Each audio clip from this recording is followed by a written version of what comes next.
చూపవమ్మా.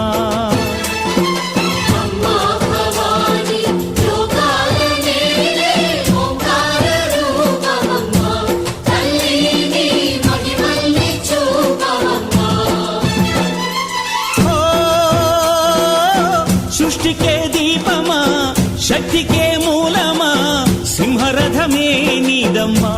అమ్మ దుర్గమ్మ భక్తులను దీవించుమా.